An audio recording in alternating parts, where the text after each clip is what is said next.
Hello, so this was Saturday night, Bayer Leverkusen 0, Bayern Munich 0, and the obvious question after all this is this the day on which Bayern won the 2025 Bundesliga?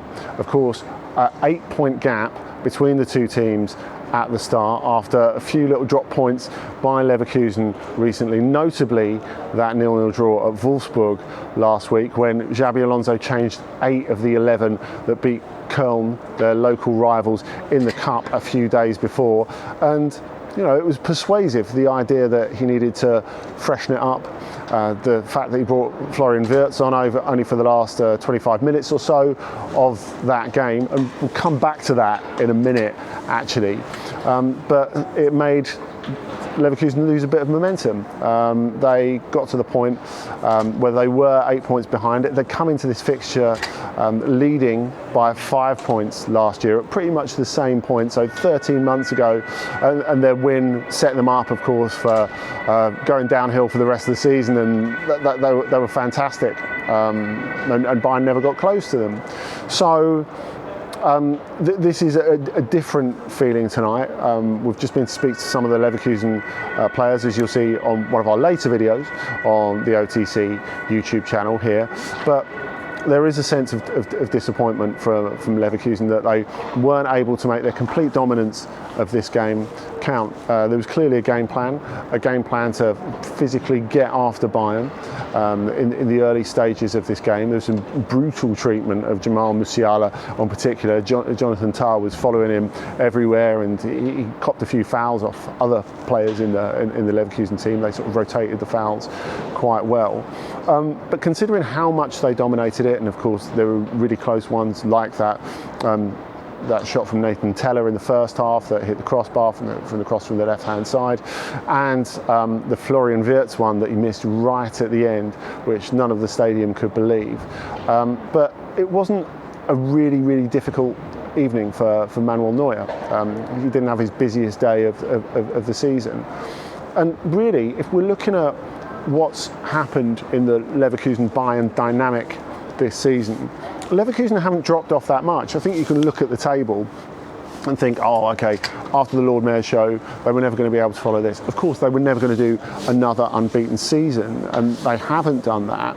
But the performance levels have been excellent, which is why there's such an incredible confidence around the club.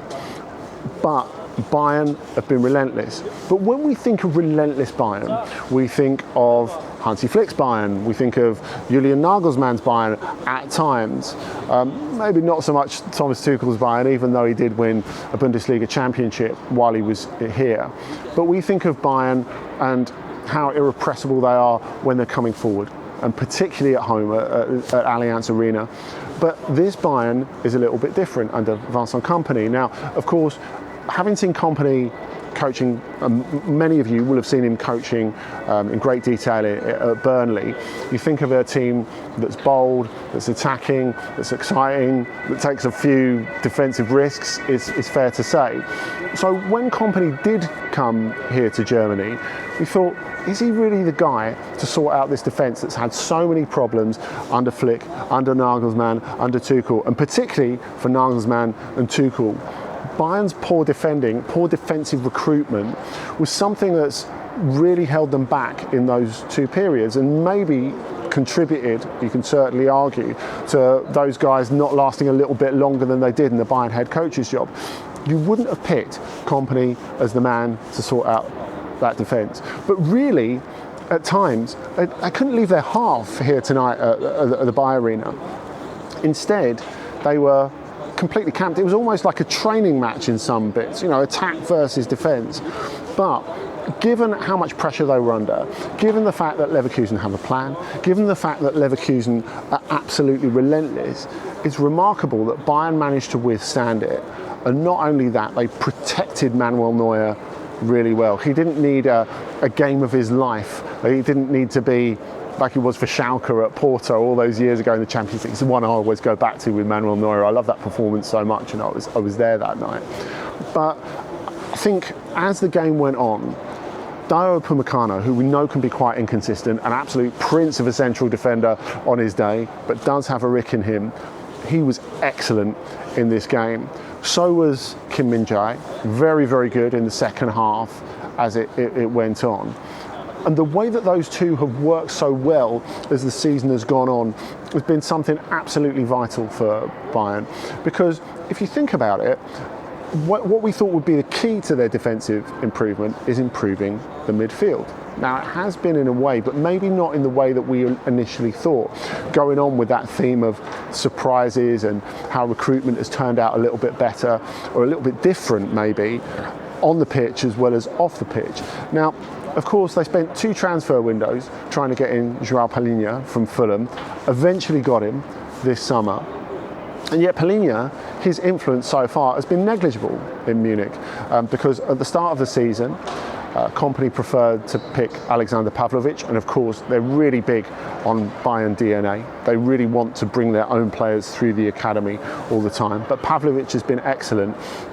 Maybe he isn't quite as emphatic a defensive midfielder as João Palhinha, and you could say he's not totally a defensive midfielder even, but he's someone who's really mobile, and that's something that Kompany clearly values. Now, you did get that bit where Palhinha did get into the team and then he got injured, so you know he's on a very small amount of minutes in the Bundesliga so far, and you know I tend to think that Palhinha will go on to be successful at Bayern.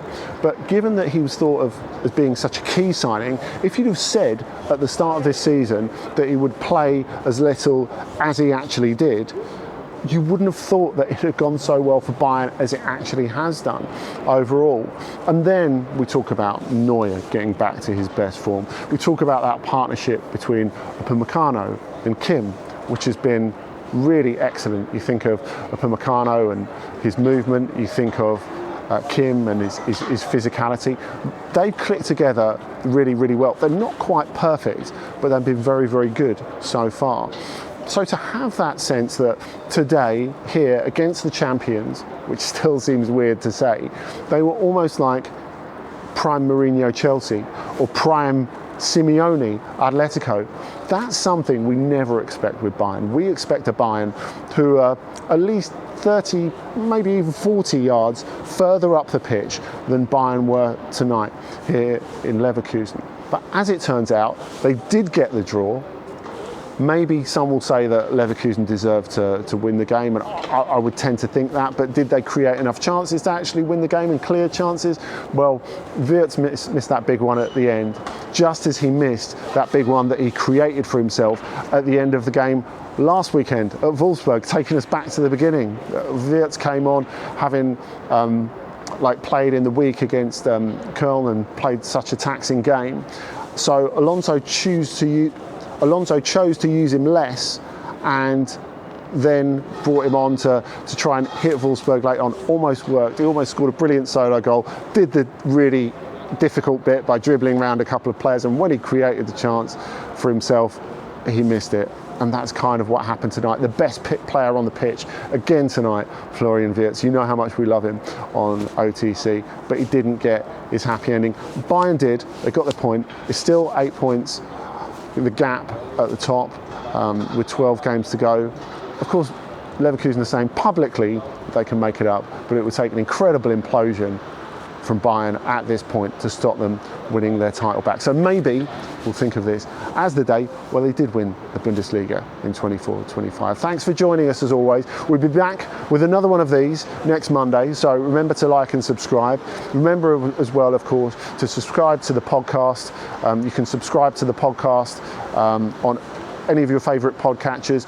Main show on Thursday, me, Dotun Adebayo, and one of our brilliant guests. And Friday, Ask OTC. We will answer your questions about any aspect of European football that you like. So you can leave those under the line or get after us on socials. We'll see you soon.